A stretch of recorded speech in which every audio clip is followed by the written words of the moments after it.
Welcome to the Wine Society. My name is Anna. I'm a wine advisor here at the Society, and I'd like to introduce the 2013 Best in Society Winter Red. This year we have the Taylor's limited edition Heritage Shiraz 2010 from Clare Valley.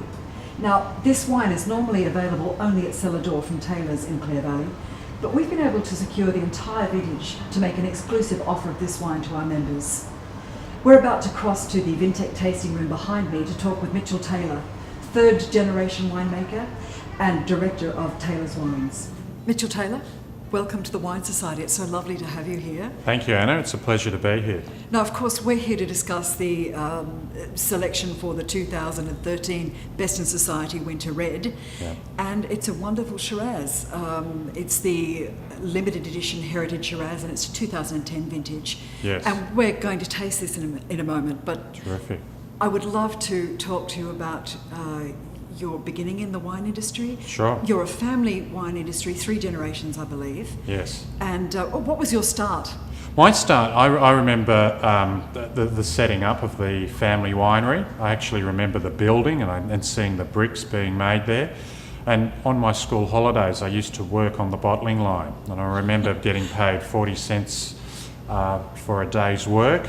And also, of course, there was always grape picking to be done and pruning. So I remember a lot of fun times out in the vineyards. So you learned right from the grassroots, your business from the inside out. Very definitely. We always had a philosophy within the family business that we had to, help and be part of it, particularly as Taylor's was a new family business at the time, and it was all in and, help with it. But we also had that philosophy that if we were to continue in the business, we had to go out and get some skills and work outside of the family business. That's fantastic. So in other wineries, vintages elsewhere? Yeah, other vintages elsewhere. I went on and I actually did a business degree first. Yes. And I did that and realised how boring the business world was. You preferred to be in the vineyard then? Yeah, preferred to be in the vineyard. So then I went to winemaking school at Charles Sturt University and learnt that. But in the meantime, it was a great degree to do. It was very practical.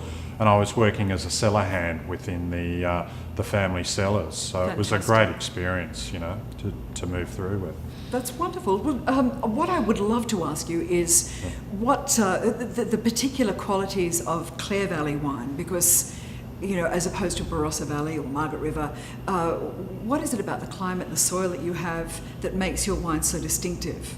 The Clare Valley is an excellent, very unique area. It's a series of beautiful valleys all the way up the Mount Lofty ranges, and we have beautiful soils, Terra Rossa soil with some of the best soil that you can use for vines, and also we're 350 metres above sea level, so the Great Australian Bight is nearby, but we have these lovely warm, generous days and beautiful, cool nights. So it's ideal for the grapes to ripen through the vintage period.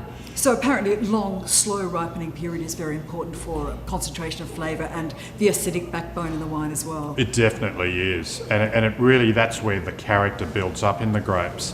And I often say as a winemaker, one of the most difficult and hardest decisions to make is when to pick the grapes. And the beauty of us is in the southern end of the Clare Valley, we have our own family estate vineyard there. So we can monitor the grapes all the way through this vintage, and we can get the absolute perfect time to pick the grapes. And that's when the Beaumet is just coming through. And it's just starting to have all those beautiful characters develop in the wine. That's marvellous. Well, the wine that we're looking at today is usually exclusive to Cellar Door. Yes. The Wine Society has secured the entire 2010 vintage as an exclusive for members who subscribe to the Best in Society program. Can you tell us something about this is really the heritage label, and it really is part of, my grandfather and father, when they planted the vines back in 1969, we had the 40-acre vineyard of Shiraz that we put in, and this wine actually comes from those very old vines that are low yielding, and they're really ones that we want to just share with visitors that come to the Clare Valley and also the Wine Society. So the essence of this wine that makes it so special is that when you bring it in, it's only half a tonne to the acre.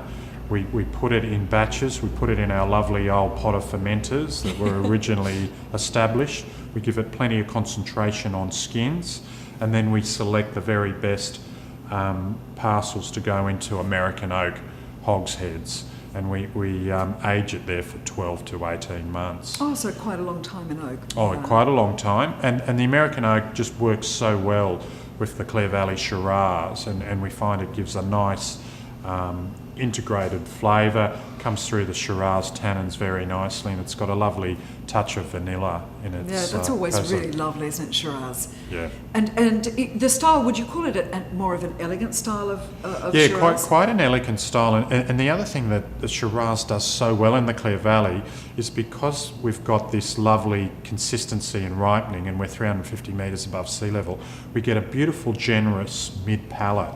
And that's how you can tell about Clare Shiraz. It's very velvety and very smooth on that mid palate, and that's what's made this wine such a lovely drink. That's fantastic. I'm looking forward to tasting it. Yeah. I noticed that you have the Seahorse emblem on the label, and there is a lovely story on your website about the terrarossa soil when you were digging the dam and you found the...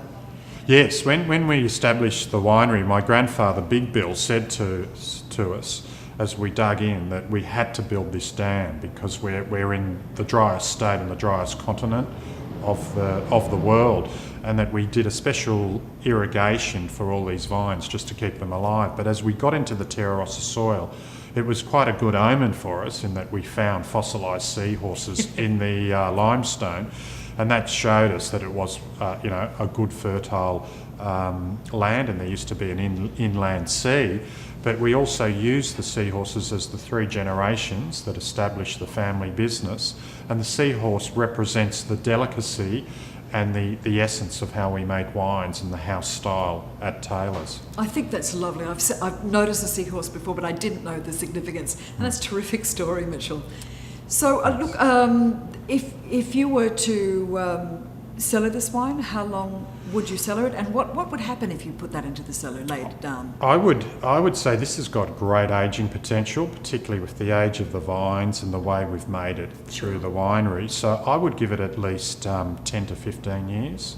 The other great thing about it is under screw cap, and that is something that we pioneered in the Clare Valley. Yes, I read about that, yes. Yeah, we were very excited. We trialled it with our 2000 Rieslings, and then we were the first family winery to go 100% screw cap across our entire range in 2004.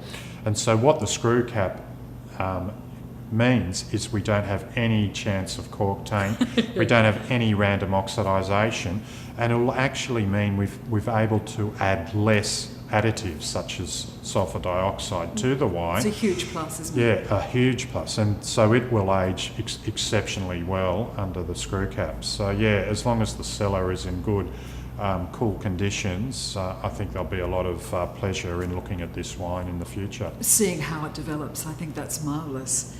All right, well, I think we might have a taste of this wine now. Yes, please enjoy. Now, if you could tell us, I can see straight away that there's... Yeah, there's a lovely colour there, and that's what we're looking in this wine. It's from the 2010 vintage, and we're looking for that very deep red colour.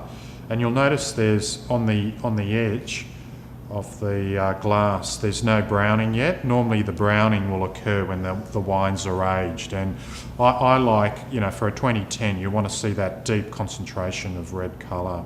So an excellent colour, and 2010 was a lovely dry year. I was about to ask about the vintage. It's supposed to be an exceptional vintage for Clare Valley, is that correct? It is. It's one of our best, and we had very lovely concentration. I remember when we were making these wines and we're looking at the colours in the fermentation, they were just bubbling over, and they just had, from a very young age, they just had very intense colours, and that's a very positive sign. And then, of course, the aroma, and you can smell all that lovely rich berry fruit coming off the Shiraz. There's a hint of spice, and I also get a hint of that lovely toasty earthiness and a bit of oak coming Oak through. as well, cedary. Yeah, that cedary characteristic. But it's really got great structure. And I also like to look at the ladies' legs, I call them, on the The side of the edge glass. of glass, and it shows that it's all in balance.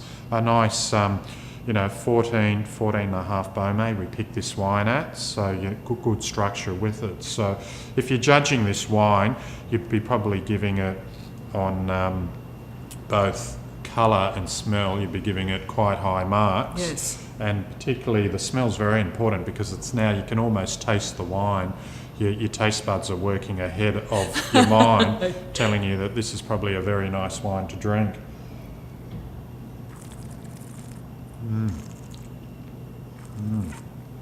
Oh, that's beautiful. Nice velvety palate, chocolate, berry characteristics, nice on the back palate. But you're quite right about the mid palate. It's quite expansive. Yeah. It sort of grows as you sip, which is great. Yeah, it does, and that's the hallmark of Clare. That's why the family, we were sourcing wine from various parts of Australia, but we focused in on the Clare Valley because of that beautiful characteristic, particularly of the reds with the mid palate. And Clare, we're very proud of the fact that while we make less than 1% of all the wine in the country, we actually win over 15% of all the awards within Australia. So it really does show the quality from the region. Too many awards to mention, Mitchell, when I had a look last night. But that's fantastic. There's a lot of length as well. That's also a hallmark of a good wine, isn't it? That it stays on the palate.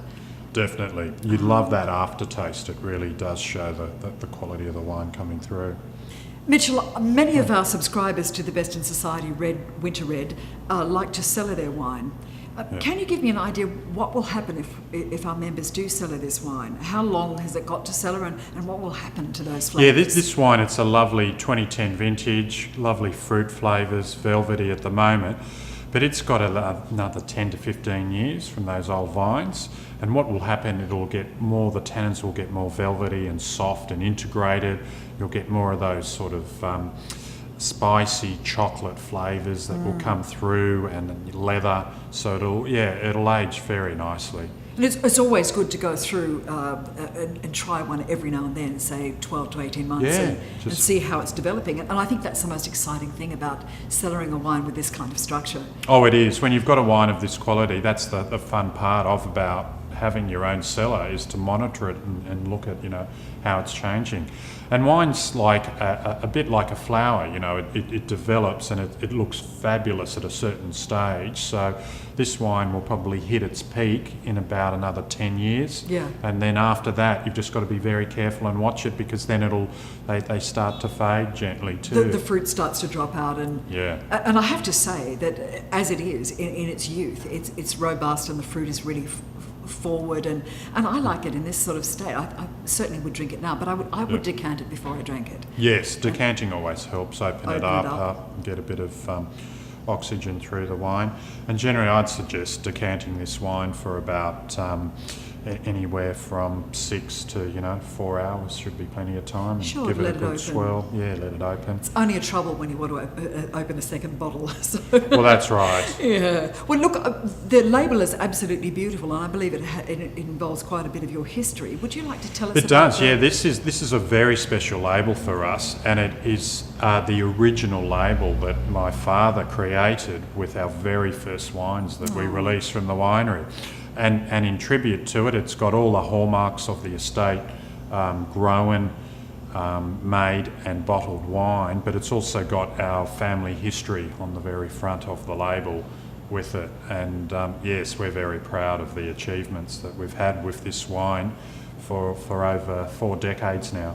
Thank you so much. Mitchell, it has been a pleasure to meet with you and to taste this wine with you, and we are very, very happy to have it. So this is the Taylor's limited edition Heritage Shiraz 2010, our Best in Society Winter Red for 2013. Thank you so much. Thank you, it's a pleasure, and we've always been delighted to be dealing with the Wine Society as a family business over these years. So cheers.